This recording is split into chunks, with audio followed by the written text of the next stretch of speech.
Assalamualaikum warahmatullahi wabarakatuh. Sebelumnya saya ucapkan terima kasih banyak telah klik video ini. Jadi pada video kali ini kita akan membahas tentang hal-hal yang tidak boleh dilakukan oleh anggota badan ad hoc jika tidak ingin dipecat. Baik itu PPK, PPS, Sekretariat PPS, Panwaslu Kelurahan, dan lain sebagainya yang merupakan bagian dari badan ad hoc. Adapun pada video kali ini, kita akan menjelaskan tentang pelanggaran dan larangan yang harus dijauhi oleh anggota dari badan ad hoc. Nah, apa saja pelanggaran dan larangan yang tidak boleh dilakukan oleh anggota dari badan ad hoc? Yang pertama, memiliki performa yang buruk. Jadi, sebagai petugas pemilu, harus melakukan pekerjaan dengan baik sesuai dengan tugas dan tanggung jawab yang dilimpahkan. Jika tidak, tentu akan sering mendapatkan peringatan jika kinerjanya buruk. Apalagi petugas pemilu ini melakukannya secara terus-menerus, maka tidak menutup kemungkinan akan dipecat apapun posisinya. Nah, adapun contoh dari performa yang buruk diantaranya ialah sering datang terlambat dan ini dilakukan secara terus-menerus.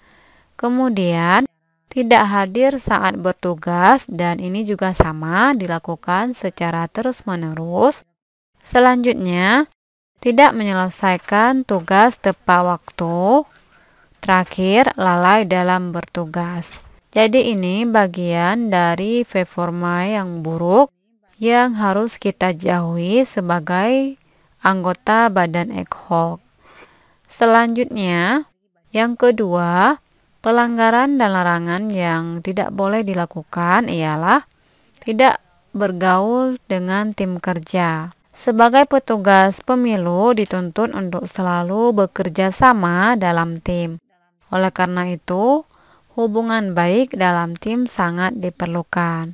Adapun bagian dari tidak mau bergaul dalam tim ini diantaranya termasuk tidak mau bergabung dalam tim.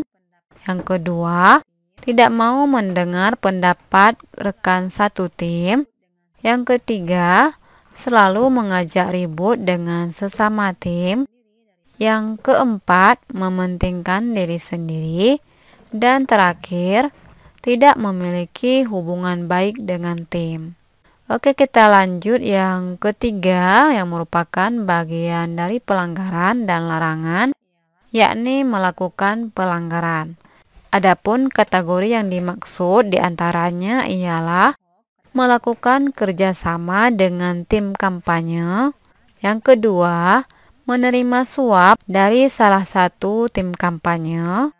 Yang ketiga, melakukan tindakan asusila, misalnya intimidasi, pelecehan, melakukan tindakan kriminal baik itu terhadap rekan kerja ataupun dengan pihak lain.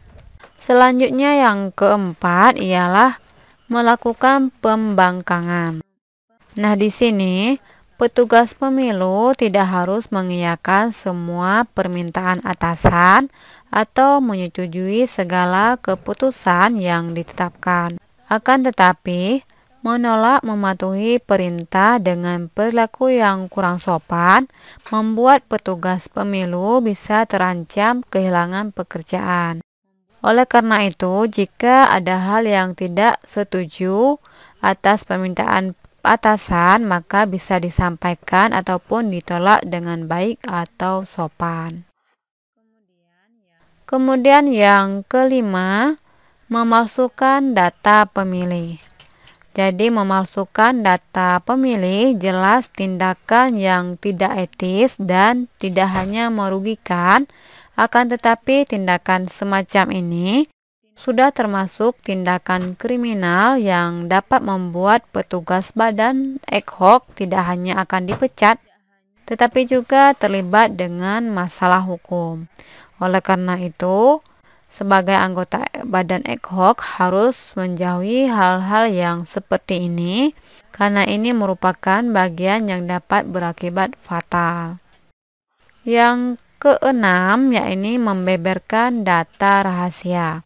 Adapun pelanggaran yang dimaksud tentang membeberkan data rahasia ialah data yang tidak boleh dipublikasikan untuk umum. Misalnya bisa kita contohkan, yakni seperti mempublikasikan NIK data pemilih secara keseluruhan, karena bagian dari NIK ini bisa dimanfaatkan oleh oknum-oknum yang tidak bertanggung jawab untuk melakukan penipuan yang bisa merugikan pihak lain. Kemudian pelanggaran dan larangan yang harus dijauhi, yang ketujuh ialah pencurian. Jadi pencurian ini merupakan tindakan yang ilegal, apalagi pencurian seperti mencuri uang atau peralatan besar yang dapat merugikan badan pemilu. Selanjutnya yang terakhir atau yang kedelapan tentang pelanggaran dan larangan yang harus dijauhi ialah menggunakan narkoba atau alkohol.